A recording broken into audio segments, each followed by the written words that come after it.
جہنم کی آگ سے کھولتا ہوا ہوگا اور وہ سود خوروں کے لیے ہوگا۔ اللہ اکبر، کاش کہ حضور کے اس فرمان پہ غور کرتے۔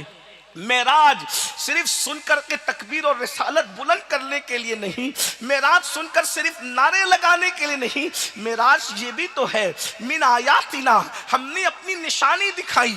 ارے یہ بھی اللہ کی نشانی ہے، عذاب قیامت کے بعد ہوگا اور اللہ نے قیامت سے پہلے محبوب کو دکھا دیا تاکہ محبوب بیان کرے، تاکہ امت الرٹ ہو جائے، امت آگاہ ہو جائے، امت اٹینشن ہو جائے، اپنے آپ کو جہنم کی آگ سے بچا سکے۔ اللہ اکبر۔ آقا کریم صلی اللہ علیہ وآلہ وسلم کے دیوانوں، آج مال کی محبت حلال و حرام سے دور لے کر کے جا رہی ہے۔ اللہ اللہ، پھر میرے آقا مصطفیٰ کریم رؤوف الرحیم صلی اللہ علیہ وآلہ وسلم ارشاد فرماتے ہیں، ہم نے کچھ لوگوں کو دیکھا کہ جہنم کی آگ کے بنے ہوئے درخت ہیں۔ ذرا غور کیجئے، ابھی تک آپ نے تو سنا ہوگا کہ اللہ اکبر، ڈنکالیوں کے درخت، شاخوں کے درخت، ہری پتیوں کے درخت، سن لو من آیاتنا کی تفسیر۔ اللہ کے سچے صادق و مصدوق رسول فرماتے ہیں جہنم کی آگ کے درخت تھے، اس میں جہنم کی آگ کی شاخیں تھی اور اس آگ کی شاخوں پر کچھ لوگ الٹے لٹکے ہوئے تھے۔ آقا فرماتے جہنم کی آگ کی شاخوں پر کچھ لوگ الٹے لٹکے ہوئے تھے۔ اللہ اکبر، پہلے تو جہنم، اس کے بعد آگ کی شاخوں پر الٹا لٹکنا۔ ہم نے پوچھا جبریل یہ کون لوگ ہیں؟ تو جبریل امین عرض کرتے ہیں یا رسول اللہ صلی اللہ علیہ وآلہ وسلم، آپ کی امت کے یہ وہ لوگ ہیں جو اپنے ماں باپ کو گالی دیتے تھے، ان کو ڈانٹ پیٹ کر کے گفتگو کرتے تھے۔ اللہ اکبر، ان کو آج کہاں لٹکایا گیا؟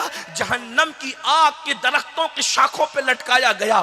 من آیاتنا، اللہ نے اپنی نشانیاں دکھائی۔ آج کل کے لڑکے، آج کل کی لڑکیاں ماں باپ کی بے عزتی کرتے ہیں، ماں باپ کی بے حرمتی کرتے ہیں، ماں باپ کو گالی دیتے ہیں۔ اب یہاں سب لوگ سوچ رہے ہوں گے ہم لوگ کہاں گالی دیتے ہیں ماں باپ کو؟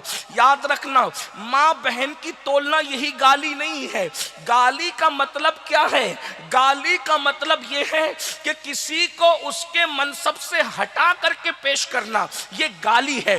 مثال کے طور پر کتے کو کتا کہنا یہ گالی نہیں ہے، لیکن انسان کو کتا کہنا یہ گالی ہے۔ اسی طرح جاہل کو جاہل کہنا گالی نہیں ہے، عالم کو جاہل کہنا یہ گالی ہے۔ اسی طریقے سے اللہ اکبر، اللہ اکبر، کسی بد کو بد کہنا گالی نہیں ہے، کسی نیک کو بد کہنا یہ بھی گالی ہے۔ اب کیا پتا چلا ماں باپ کو گالی دینے کا مطلب کیا ہے؟ ماں باپ کو گالی دینے کا مطلب یہ ہے کہ جو منصب اللہ نے ماں باپ کو دیا اس سے ماں باپ کو ہٹا دو گے، یہ ماں باپ کے لیے گالی ہے۔ بولو گالی نہیں دے رہے ہو؟ آپ کہیں گے کیسے؟ میں کہتا ہوں جو 5,000 کی نوکری دے اس کے سامنے ہاتھ باندھ کے کھڑے رہتے ہو اور ماں باپ کو آنکھیں دکھاتے ہو، ماں باپ کو ڈانٹتے ہو، ماں باپ کو چلاتے ہو، ماں باپ کو اللہ اکبر جو ہے وہ دھمکیاں دیتے ہو، ماں باپ کو رلاتے ہو، ماں باپ کو تکلیف پہنچاتے ہو، سن لو یہ دنیا کی رنگریلیاں اب ختم ہونے والی ہے۔ بہت دن تک کسی کو مہلت نہیں ملے گی۔ 60 سال 70 سال 80 سال جینے والوں، اور پھر یاد رکھنا مفسر شہیر حضرت حکیم الامت مفتی احمد یار خان نعیمی رحمت اللہ تعالی علیہ اس حدیث کی شرح کرتے ہوئے لکھتے ہیں، کیا بات لکھی آپ نے! ارشاد فرماتے ہیں اللہ اکبر، اللہ کے رسول علیہ السلام فرماتے ہیں، لیکن راوی کون ہے؟ حدیث بہت بزرگوں نے بیان کی، روایت میں بار بار حضرت ابو ہریرہ کا نام آتا ہے، راویوں میں بار بار حضرت عائشہ صدیقہ کا نام آتا ہے، راویوں میں بار بار حضرت سیدنا جو ہے وہ عبداللہ ابن مسعود کا نام آتا ہے، عبداللہ ابن عمر کا نام آتا ہے، عبداللہ ابن عباس کا نام آتا ہے، لیکن چند ایسے لوگ ہیں جو جلدی روایت نہیں کرتے۔ ان میں سے وہ راوی بھی ہے جسے دنیا افضل البشر بعد الانبیاء سیدنا ابو بکر صدیق کے نام سے جانتی ہے۔ یہ صدیق اکبر راوی ہے، سیدنا صدیق اکبر راوی ہے۔ صدیق اکبر فرماتے ہیں اللہ کے رسول علیہ السلام فرماتے ہیں کہ جس نے ماں باپ کو اذیت دی، جس نے ماں باپ کو تکلیف پہنچائی، جس نے ماں باپ کو دکھ دیا، اللہ رب العزت اسے مرنے سے پہلے پہلے دنیا میں سزا میں گرفتار کرتا ہے۔ ماں باپ کے گستاخ کو وہ تو ہے, جہنم میں جو سزا ہے وہ تو ہے, لیکن ماں باپ کا گستاخ مرنے سے پہلے اللہ کے عذاب میں گرفتار ہوتا ہے. تم نے ماں باپ کو جو وصیت دی, تمہاری اولاد اس سے زیادہ تمہیں تڑپائے گی, اس سے زیادہ تمہیں بے چین کرے گی, اس سے زیادہ تمہیں رسوا کرے گی. ماں باپ کو ڈانٹنے والوں, آج ان کے پیر پکڑ کر معافی مانگ لو, آج ان کے آگے ہاتھ جوڑ لو, آج ان کے سامنے سرنڈر ہو جاؤ. قرآن کہتا ہے فَلَا تَقُلْ لَهُمَا اُفٍّ وَلَا تَنْهَرْهُمَا, ان کو جھڑکو مت, ان کے سامنے اف بھی مت کہو. مفسرین کہتے ہیں اگر اف سے بھی ہلکا جملہ کوئی ہوتا تو قرآن اس کو بیان کر, یعنی ماں باپ کے سامنے اف بھی نہیں کہہ سکتے. اف کا ترجمہ بہت ڈھونڈنے کی کوشش کی تو شیخ ابو طالب رحمت اللہ علیہ کی کتاب قوت القلوب میں مجھے اس کا معنی مل گیا.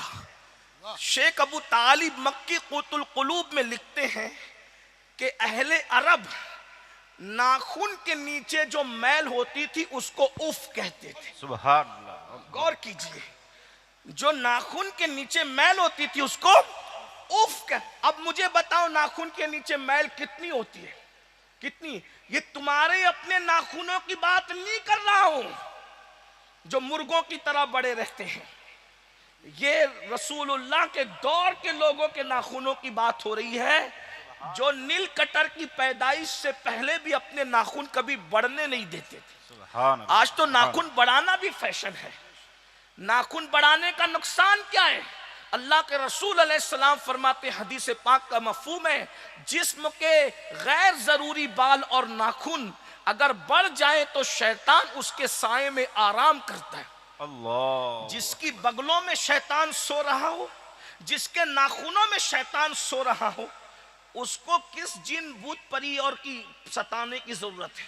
سارے جناتوں کا سردار تو اس کے ناخنوں میں سو رہا ہے. ہنسنے کی بات نہیں ہے.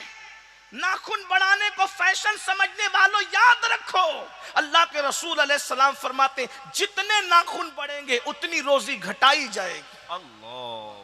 لیکن آج تو ناخن بڑھا رہے ہیں. بہرحال ناخن مت بڑھاؤ, ناخن مت بڑھاؤ, اس کے نیچے شیطان آرام کر. اب یہ بھی ایک بات ہے, توجہ ہے, یہ رسول اللہ نے فرمایا کہ ناخن اور غیر ضروری بال بڑھ جائیں, میں اس سے زیادہ تو نہیں تشریح کر سکتا, بس اس سے زیادہ میرے نزدیک اب کوئی حیا کے الفاظ بھی نہیں رہے کہ میں اس سے زیادہ کچھ سمجھاؤں. لیکن جو ان کو سمجھنا ہے وہ سمجھ گئے, جو نہیں سمجھ سکتے وہ علماء سے پوچھ لے کہ غیر ضروری بالوں کا مطلب کیا ہے. جیسے جو ہماری ہاتھ کے نیچے پیدا ہوتے ہیں اور بھی جن کو اسلام نے نکالنے کا حکم دیا, تو آقا فرماتے وہ بڑھ جائے تو شیطان اس میں آرام کرتا ہے. ٹھیک ہے, لیکن شیطان ناخنوں کے درمیان آرام کرتا ہے, حضور کی حدیث ہے, اور اس کو سب مکتبہ فکر کے لوگ مانتے ہیں. مانتے ہیں کہ نہیں مانتے؟ یہ سب مانتے ہیں. سب جماعت والے اپنے اپنے اجتماع میں بیان کرتے ہیں کہ ناخن مت بڑھاؤ. اسی لیے کسی مسلک کے آدمی کے ناخن, جو بھی مسلک کے بڑے لوگ ہیں, ان کے علماء ہیں, مقررین ہیں, ان کے ناخن آپ کو بڑے نہیں ملیں گے. چاہے شیعہ کا عالم ہو, چاہے سنی کا عالم ہو, چاہے جماعت وہابیہ کا عالم ہو, چاہے تبلیغی جماعت کا, سمجھا رہا ہوں جتنے فرقے بھی ہو چکے, کسی عالم کے ناخن آپ کو بڑے نہیں ملیں گے. کیوں؟ کیونکہ سب یہ حدیث کو جانتے ہیں کہ جہاں ناخن بڑھے اس میں شیطان آرام کرے گا. اب آپ سے پوچھتا ہوں, شیطان دکھتا ہے؟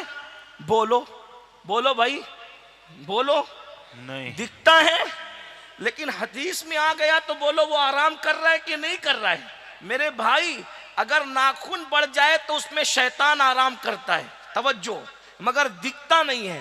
تو جب شیطان کو یہ اللہ نے طاقت دی ہے کہ وہ تمہارے ناخنوں کے قریب ہو جائے, جب مردود کے پاس اتنی طاقت ہے تو محبوب کو کیا طاقت نہیں دی ہوگی کہ وہ تمہاری جان سے زیادہ قریب ہو جائے؟ نعرہ تکبیر, فرمائے ذرا. لیکن یہ ماننے والوں کے نصیب کی بات ہے. کوئی شیطان کو ناخنوں سے قریب مان رہا ہے, ہم بھی مانتے ہیں, لیکن ہم یہی تو بتانا چاہتے ہیں جو مردود کو اتنی طاقت دیتا ہے کہ وہ تمہارے بڑے ہوئے ناخنوں میں سو سکے, تو اس نے محبوب کو کتنی طاقت عطا کی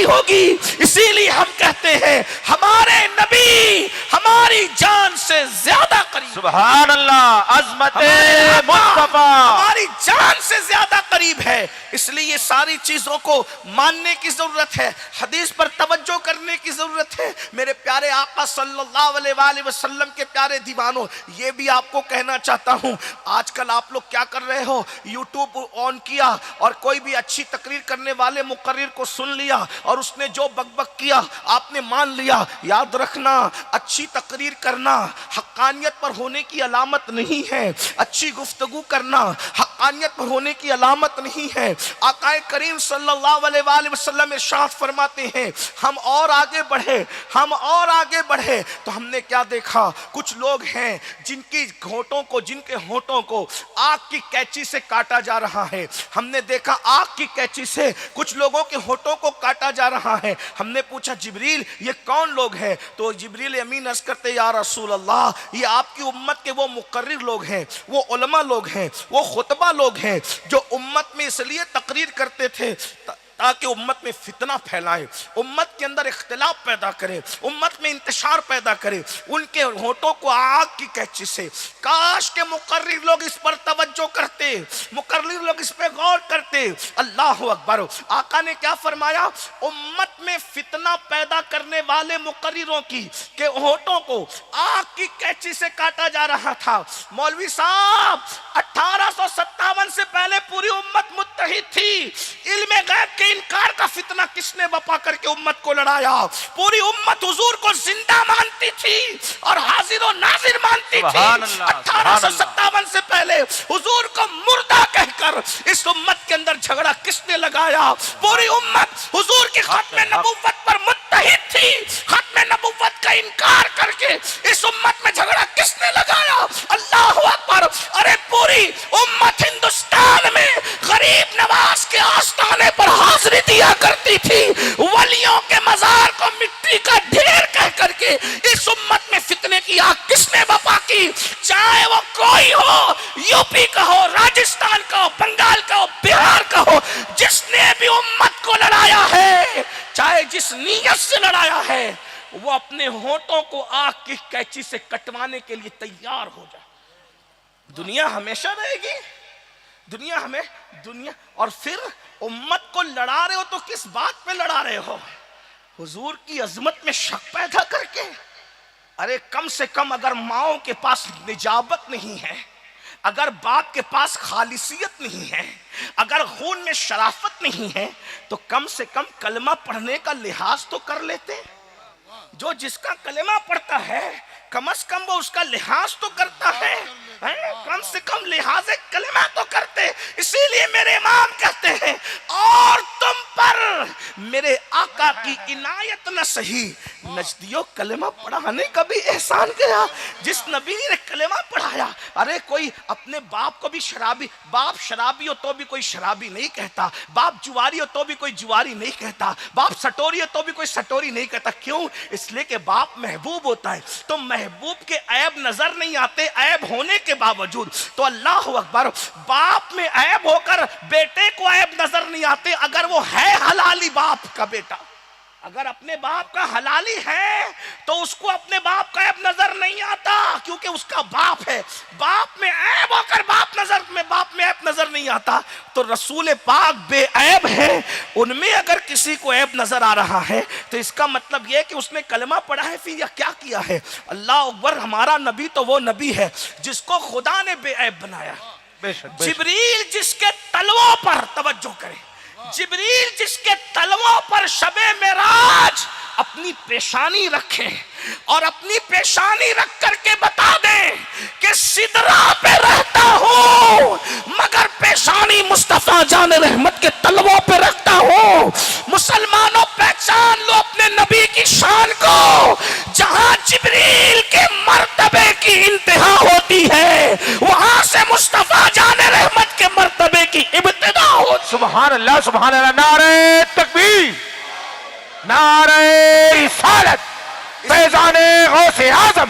اس لیے اپنے نبی کی عظمت کو خود بھی پہچانو اور اپنی اولاد کو بھی بتاؤ کہ تمہارے نبی کی عظمت کیا ہے، ہمارے نبی کی بزرگی کیا ہے۔ یہاں ایک بات یاد آئی، جبریل جب معراج میں آئے حضور کو لینے، حالانکہ میں وقت نہیں ہے، میں اس کو نہیں چھیڑنا چاہتا تھا، لیکن بات آ گئی. سننا چاہتے ہیں؟ توجہ ہے نا آپ کی؟ ہیں سب کی توجہ ہے؟ یہ لائٹ میری آنکھوں پہ کچھ چمکتا ہے تو میں آپ کو دیکھ نہیں پاتا، لیکن توجہ آپ کی ہے، بھرپور کی ہے. آپ راجستھان کے لوگ بڑے اچھے ہیں ماشاءاللہ. غریب نواز کے پڑوس میں جو رہتے ہیں، سبحان اللہ، نصیب والے ہو جس نے 90 لاکھ کو ایمان کی روشنی دی ہے، اس کے پڑوس میں رہتے ہو، بڑی شان والے ہو. ہاں لیکن ذمہ داری بھی ادا کرو. ذمہ دار غریب نواز نے تو وطن تج دیا، غریب نواز نے تو خاندان تج دیا، غریب نواز نے تو ماں باپ تج دیے، اور ہم دین کے نام پر اپنی جیب بھی نہیں تجنا چاہتے. علامہ اللہ بخش صاحب جو ہے وہ شکایت کر رہے تھے، غور تو فرمائیں. ہونا یہ چاہیے تھا کہ جب ہمارا عالم دین دین کے لیے اعلان کرے تو کوئی بندہ خاموش نہ رہے، ہر بندہ کھڑے ہو کر کے شامل ہو، ہر بندہ کھڑے ہو. اس لیے کہ ہمارے پاس جو کچھ ہے وہ اللہ رسول کی عطا ہے، اللہ رسول کی دین ہے. بہرحال میں کیا عرض کر رہا تھا، توجہ فرمائیں. اللہ پاک نے جبریل علیہ السلام سے کہا، جبریل جاؤ میرے محبوب کو معراج کا دولہا بنا کر کے لاؤ. اب آپ کو حیرت ہوگی، رسول اللہ صلی اللہ علیہ وآلہ وسلم روز راتوں کو جگتے ہیں، اتنا جگتے ہیں کہ پیر سوج جاتے ہیں کھڑے کھڑے، اتنے جگتے ہیں کہ اللہ ان سے کہتا ہے اے محبوب تھوڑا آرام بھی کر لیا کر. اللہ فرما رہا ہے تھوڑا کم کریں محبوب، تھوڑا کم کریں، تھوڑا آرام بھی کریں. اللہ فرما رہا ہے. لیکن شب معراج حضور سر سے لے کر پیر تک چادر تان کر کے سو رہے ہیں. ہر رات جگنے والا شب معراج سو رہا ہے. کیوں؟ یہ بھی معجزہ ہے. ہر رات جگ کر معراج میں سونا یہ بھی معجزہ ہے، تاکہ لوگوں کو پتا چل جائے ایک وہ بھی نبی ہے جو 40 راتوں کو جاگ کر اور وادی طویٰ میں طور سینا پہ چڑھ کے کہتا ہے تجھے دیکھنا چاہتا ہوں. 9 مرتبہ کہتا ہے تجھے دیکھنا چاہتا ہوں، اور 9 مرتبہ جواب آتا ہے تو نہیں دیکھ سکتا. وہ 40 راتیں جگ کر کہتا ہے تجھے دیکھنا چاہتا ہوں، اور ان کو منع کر دیا جاتا ہے اور یہ سو رہے ہیں. ان کو اٹھا کر کہا جاتا ہے چلیے آپ کا انتظار کیا جا رہا ہے. تکبیر، نعرہ رسالت، نعرہ رسالت، معراج مصطفیٰ، جشن غوث الورا، اولاد غوث اعظم. تاکہ تمہیں پتا چل جائے کہ وہ موسیٰ اور تھے، نبی ہو کر بھی اور تھے، اور ہمارے مصطفیٰ جان رحمت اور ہے. وہ 40 راتوں کی عبادت اور سونے میں کوئی مقابلہ اور تقابل ہو سکتا ہے؟ عبادت کرنے والے کو کہا جاتا ہے لن ترانی، تم نہیں دے، اور سونے والے کو کہا جاتا ہے تمہارا انتظار کیا جائے. پتا چلا موسیٰ کی عبادت مصطفیٰ جان رحمت کے سونے کے برابر نہیں ہو سکتی، تو جب عبادت موسیٰ مصطفیٰ جان رحمت کی نیند کے برابر نہیں ہو سکتی تو کوئی امتی مصطفیٰ جان رحمت کے برابر کیسے ہو سکتی؟ حضرت موسیٰ ہے نا، موسیٰ کلیم ہے علیہ الصلاۃ والتسلیم، لیکن 40 رات تک جاگے حضرت موسیٰ علیہ السلام. آواز ہے لن ترانی، تم نہیں دیکھ سکتے. لیکن پھر 70,000 پردوں کے پیچھے سے تجلی کی گئی تو موسیٰ علیہ السلام بے ہوش ہو کر زمین پر آ گئے. قرآن نے تو یہ کہا ہے، قرآن کہتا ہے کہ موسیٰ بے ہوش ہو کے زمین پر آ گئے. توجہ، 70,000 پردوں کے پیچھے سے تجلی کی گئی. حضرت موسیٰ بے ہوش ہو کے زمین پر، اور میرا نبی اور تمہارا نبی، اپنا نبی، سب کا نبی، نبیوں کا نبی، فرشتوں کا نبی، ارے خدا کا نبی، شجر و حجر کا نبی، سب سے اولا وہ اعلیٰ ہمارا نبی، سب سے بالا وہ اعلیٰ ہمارا نبی، اپنے مولا کا پیارا ہمارا نبی، دونوں عالم کا دولہا ہمارا نبی، خلق سے اولا اولیاء، اولیاء سے رسول اور رسولوں سے اعلیٰ ہمارا نبی، بجھ گئی جس کے آگے سبھی مشعلیں شمع وہ لے کر آیا ہمارا نبی، جس نے ٹکڑے کیے ہیں قمر کے وہ ہے نور وحدت کا ٹکڑا ہمارا نبی، کون دیتا ہے دینے کو منہ چاہیے، دینے والا ہے سچا ہمارا نبی۔ اپنے نبی کی شان کیا ہے؟ توجہ کیجئے، یہ بے ہوش 70,000 پردوں کے پیچھے سے، پردے کون سے؟ یہ تمہارے کپڑوں کے پردے نہیں، غیرت باری کے پردے، وہ 70,000 ہیں اور اس کے پیچھے سے حضرت موسیٰ دیکھ رہے ہیں اور بے ہوش ہو کے زمین پہ آ رہے ہیں۔ اور اپنے نبی کہتے ہیں، قرآن کہتے ہیں ثم دنا فتدلی فکان قاب قوسین او ادنی۔ توجہ ہے؟ ہاں، ہم کوئی آپ کے سامنے صلاحیت بتانے نہیں ہے، پبلک کی معلومات میں اضافہ ہو جائے، بس یہ ہماری معراج ہے۔ توجہ ہے آپ کی؟ ثم دنا فتدلی فکان قاب قوسین او ادنی۔ اتنے قریب کیا اللہ نے، کتنے قریب کہ 2 بھویں، عربی میں کمان بھووں کو بھی کہتے ہیں، 2 بھویں یا اس سے بھی کم کا فاصلہ۔ کتنا کم فاصلہ رہا نہیں بتایا، نہیں بتایا کیسے کم رہا۔ اب تھوڑی آپ کی توجہ، کیا اپنے نبی کی شان، کیا شان مصطفیٰ ہے، کس کا کلمہ پڑھا ہے، ناز کرو اپنے مقدر پر۔ اسی لیے تو ہمارے مرشد حضرت سیدی مخدوم اشرف جہانگیر سمنانی کہتے تھے کہ میں ناز کرتا ہوں کہ میں آخری نبی کا امتی ہوں۔ اپنے مقام غوثیت پہ ناز نہیں کیا، اپنے صحیح النسب سید ہونے پہ ناز نہیں کیا، اپنے 10 قرات کے حافظ قرآن ہونے پہ ناز نہیں کیا، مخدومیت کے مقام پر ناز نہیں کیا، جہانگیریت کے لقب پہ ناز نہیں کیا۔ اگر ناز کر رہے تو کہتے کہ میں محمد الرسول اللہ کا امتی ہوں، اس پر میں ناز کرتا ہوں۔ اس کا مطلب کیا مقام ہے امتی ہونا، اور اللہ نے ان اللہ والوں کے صدقے ہمیں بھی امتی ہوں۔ کیا یہ کم ہے کہ میرے خدا نے مجھے اپنے محبوب کا امتی کر دیا؟ کیا بڑی شان ہے۔ امتی ہونے کا حق ادا کرو، امتی ہو حضور کے، سید العالمین کے امتی ہو، قائد المرسلین کے امتی ہو۔ دیکھو آقا فرماتے ہیں میں سدرہ سے چلا چلا چلا چلا، پردے آئے، فرماتے ہیں ایک پردے سے دوسرے پردے تک کا 500 سال کا فاصلہ تھا۔ ایک پردے سے کتنے سال کا؟ 500 سال کا فاصلہ۔ کہتے ہیں کہ میں رکتا تھا تو ندا آتی تھی، ادن منی یا احمد، ادن منی یا محمد، ادن منی یا خیر البریہ، اے محمد اور قریبہ میرے، اے احمد اور قریبہ میرے، اے خیر البریہ اور قریبہ میرے۔ آقا کہتے ہیں میں بڑھتا رہا بڑھتا رہا بڑھتا رہا، 500 سال کا فاصلہ حضور طے کرتے رہے۔ بتاؤ آج ہے کوئی 500 سال کا فاصلہ طے کرنے والا؟ حضور طے کر رہے ہیں، طے کر رہے ہیں، طے کر رہے ہیں۔ ہزاروں پردے میں ہزاروں چلوے، پردے اٹھتے جاتے آگے بڑھتے جاتے، اٹھتے جاتے آگے بڑھتے جاتے۔ پھر فرمایا آقا ارشاد فرماتے ہیں، صحاح کی روایت ہے، پھر ندائی قف یا محمد، اے میرے محمد اب رک جاؤ، اے میرے محبوب رک جاؤ، قف یا محمد دنل جبار اور رب العزہ، اب رک جاؤ، تیرا خدا خود تیرے قریب آ رہا ہے، ان ربک یصلی، اور ایسے نہیں آ رہا ہے، تجھ پر درود نچھاور کرتے ہوئے آ رہا ہے۔ نعرہ تکبیر، نعرہ رسالت، نعرہ رسالت، نعرہ حیدری، نعرہ حیدری۔ ایک نعرہ سب مل کے لگا دے، محمد ہمارے، ہاتھ اٹھا کے محمد ہمارے، محمد ہمارے، محمد ہمارے، محمد ہمارے۔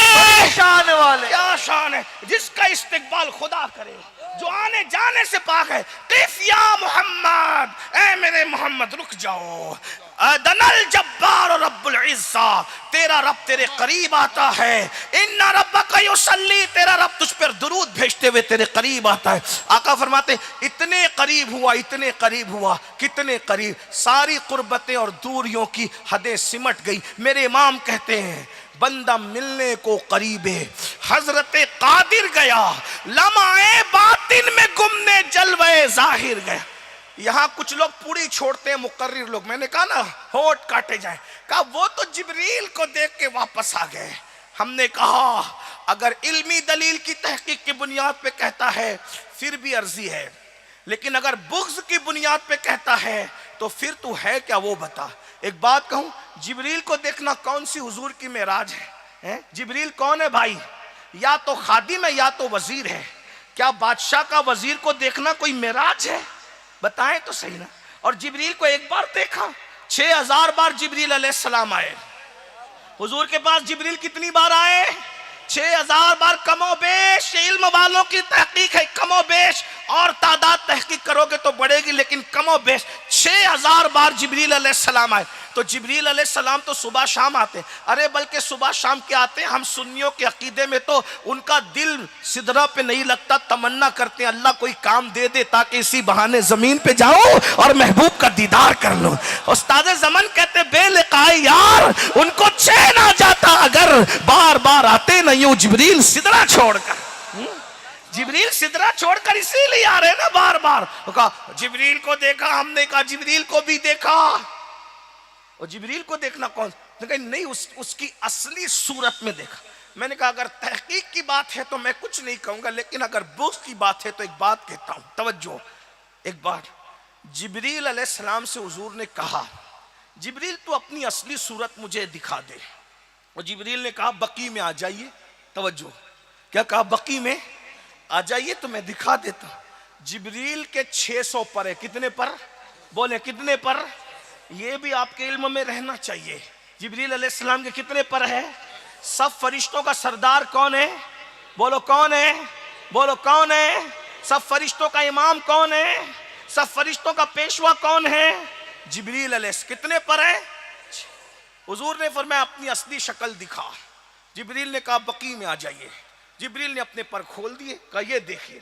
آقا فرماتے ہیں اس کے پر سفید موتیوں سے مزین تھے جبریل کے، اور بہت خوبصورت ہے جی۔ تو جب اپنا آپ دکھایا جبریل نے تو مجھ سے بھی کہا میں نے اپنی اصلیت دکھا دی، آپ بھی تو نقاب اٹھائیے نا، آپ بھی تو نقاب اوڑے ہوئے ہو، آپ تھوڑی بے نقاب ہو، آپ بھی تو نقاب اوڑے ہوئے ہو، آپ بھی پردہ اٹھاؤ اور اپنی اصلیت دکھا دو۔ سرکار نے فرمایا جبریل تیری آنکھوں میں اتنی طاقت نہیں ہے کہ تو میری اصلیت کو دیکھ سکے۔ بھائیو، جبریل علیہ السلام حضور کے وزیر ہے۔ توجہ، وزیر ہے، کون ہے؟ اسی لیے تو لگام پکڑ کر کے لے گئے نا معراج۔ خادم ہے جبریل، خادم۔ اب جبریل کو دیکھا، ہم نے کہا دیکھا بھائی، لیکن وزیر کو دیکھنا کون سی معراج ہے؟ اور جب حضور خود کہیں انی رأیت ربی، میں نے اپنے رب کو دیکھا، جب حضور کہتے دیکھا تو پھر تم کیوں کہتے ہو نہیں دیکھا؟ ان کو ام المومنین حضرت عائشہ صدیقہ، یہی فتنہ پرور مقرر لوگوں کی یہی پہچان ہے، کہتے ام المومنین عائشہ صدیقہ نے کہا۔ اب یہ بھی بات سن لے ذرا، دیکھو ان کی سنو گے نا تو گمراہ ہو جاؤ، اس لیے یوٹیوب کے نابالغ محققین سے محفوظ رہو۔ یہ یوٹیوب کے نابالغ محققین تمہیں جہنم تک پہنچائیں گے، ان کو سوائے عیب کے کچھ دکھ ہی نہیں رہا ہے۔ اگر سننا ہے تو 1857 کے بعد والوں کی مت سنو، اگر سننا ہے تو جن کا سلسلہ صفا کے چبوترے سے ملتا ہے ان کی سنو۔ کیا گمراہ کرنے کے لیے باتیں ہوتی ہے؟ کہتے ہیں ام المومنین عائشہ صدیقہ کہہ رہی ہے کہ حضور کا جسم میرے بستر سے غائب بھی نہیں ہوا تھا اور حضور کو معراج ہو گئی، اور جو کہے کہ حضور نے اللہ کو دیکھا وہ جھوٹا ہے۔ اب حدیث آ گئی تو آپ تو پریشان ہو جاتے ہو، بولے یہ مولانا منیر کی سنیں کہ اس مولوی محیب کی سنیں۔ محیب کا مطلب ڈکشنری میں دیکھنا، ابھی اس کی تشریح نہیں کروں گا، لغت میں جا کے دیکھنا منیر کا مطلب کیا ہوتا ہے اور محیب کا مطلب کیا ہوتا ہے۔ ہاں تو محیب کی سنیں کہ منیر کی سنیں، اللہ بخش کی سنیں کہ چندہ بخش کی سنیں، کس کی سنیں؟ امین کی سنیں کہ خائن کی سنیں؟ کس کی سنیں؟ تو کس کی سننا ہے؟ نہ امین دیکھو نہ کوئی اور دیکھو، یہ دیکھو کہ سچی بات کون کر رہا ہے۔ 1400 سال پہلے والی بولی کون بول رہا ہے؟ کہتے حضور سیدہ عائشہ پاک نے کہا کہ میرے بستر سے حضور کا جسم غائب نہیں ہوا تھا اور حضور کو معراج ہو گئی. جو کہتا ہے کہ اللہ کو دیکھا وہ جھوٹ بولتا ہے. میں نے کہا یہ حدیث بالکل صحیح ہے, ہمیں اس پہ کوئی کلام نہیں.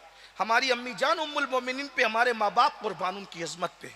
لیکن اتنا تو یاد رکھو حضور کو ایک بار معراج نہیں ہوئی, حضور علیہ السلام کو 34 بار معراج ہوئی. اور پوری امت کا اس پر اتفاق ہے کہ ام المومنین کی وداعی, یعنی ام المومنین رسول اللہ کے گھر جو آئی تو مدینہ منورہ میں آئی. مکۃ المکرمہ میں ام المومنین عائشہ صدیقہ حضور کے گھر میں نہیں آئی تھی, نہیں تھی. بلکہ جب حضور کو معراج ہوئی تھی اس وقت تو ام المومنین 4-5 سال کی بچی تھی. تو اب حضور کے گھر میں آنے کا سوال کیا ہوتا تھا؟ حضور کو 34 بار معراج ہوئی, 33 بار روحانی معراج ہوئی اور 1 بار جسمانی معراج ہوئی. ہم جو خدا کے دیدار کی بات کر رہے ہیں وہ مکے کی بات کر رہے ہیں. ام المومنین جو بات کر رہی ہے وہ مدینہ منورہ کے معراج کی بات کر رہی ہے. یہ جھوٹے لوگ, یہ اب سمجھ میں آیا جھوٹ کون بول رہا ہے؟ اس لیے ان کو بھی پہچانو, جو بھی ہو پہچانو. حضور نے اللہ کو دیکھا, لیکن جبریل علیہ السلام کے بارے میں کہہ رہا تھا. جبریل علیہ السلام آئے حضور کو جگانے. جبریل خود کہتے ہیں میں حضور کو جگانے کے لیے آیا. تو آئے تو کیسے آئے؟ دیکھا حضور سو رہے ہیں. حضور تھک گئے نا, اب میرا ٹائم بھی پورا ہو رہا ہے.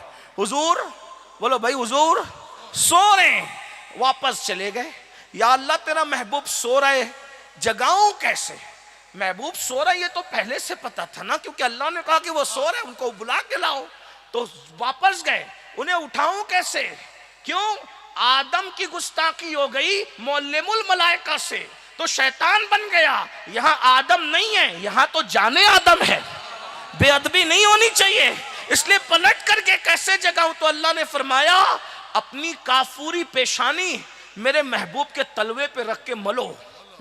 اٹھانے کا کوئی اچھا, ایسا کوئی کسی کو ایسے جگاتا ہے؟ کوئی ایسا کسی کو جگاتا ہے؟ کوئی شاگرد کسی استاد کو ایسے جگاتا ہے؟